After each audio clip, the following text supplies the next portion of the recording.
Ere we begin, I would like to offer my gratitude to Masters Thancred and Urianger. Tis no small feat to infiltrate the Imperial capital and live to tell the tale, much less in times of civil war.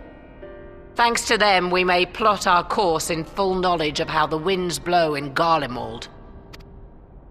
Full glad are we to have been of service. But verily, such dangers as we did encounter pale into insignificance next to those faced by our comrades. An Ascian, armed with the might of Bahamut, bent on bringing about the final days. Theatrics. He sought only to make a show of the power at the Telophoroid's disposal. But since then we have seen no sign of this Fandaniel or his worm. And while we've done what we can to bolster our defenses, there's no telling where he might strike next. Whenever and wherever it may be, we must use the intervening time to learn more of our enemy. 'Twas with this in mind that we dispatched scouts to investigate the towers.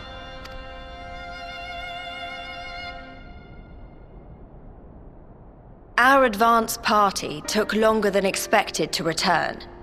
And when they did, they tried to kill us. Luckily, I'd seen that sort of thing before, and we were able to restrain them before they did any harm. Then it was just a matter of letting the Porksies do their work. Are you saying they were tempered?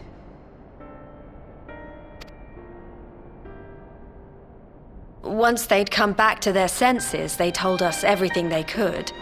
It seems that just as they were getting close to the tower, they heard an ear-splitting roar, and that was the last thing they remembered. But what worries me most is what they were saying right before they attacked. Glory be to Garlemald.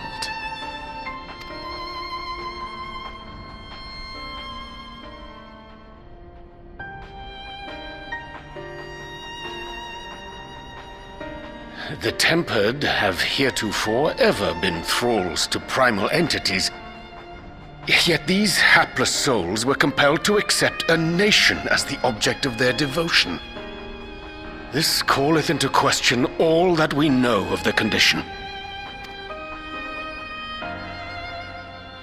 Would that the unsettling news ended there. Alas, there is more. Following the earlier reports of missing Amalja, we have learnt that other beast tribes have suffered similar losses.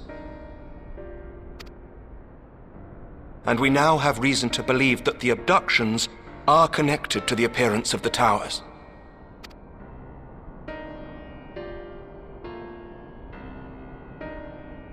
Our scouts sighted black-garbed figures leading shackled Ixal in the direction of the tower in Dravania.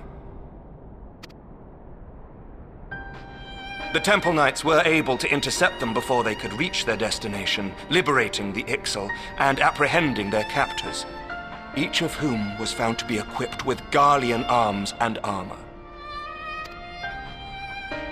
So the Empire is the common thread. With the support of Xenos, it seems likely that Fandaniel has rallied a faction of the splintered Garlean army to the banner of the Telophoroi. Lord Hien reached the same conclusion when I shared our findings with Doma. The plan had been to march on Garlemald from the east and west in order to force a peace treaty, but the situation has changed.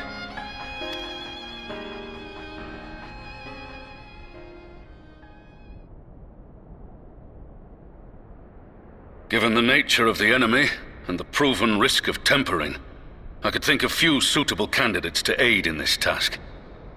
But I am confident in my choice.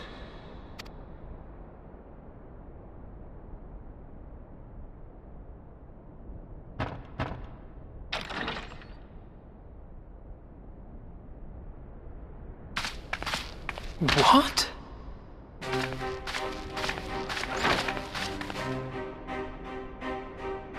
Resistant to primal influence as they are, they can investigate the towers without fear of being turned.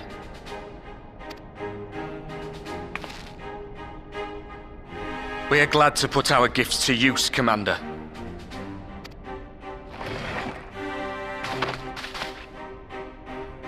Gifted or not, going behind enemy lines remains a perilous undertaking. But we must know more if we're to strike back at our foe. I'm counting on you. If it would give us the upper hand, I'd do it 100 times over. We won't let you down. That concludes the briefing. You two, make ready and join your escort. Are you certain about this, Arenvold?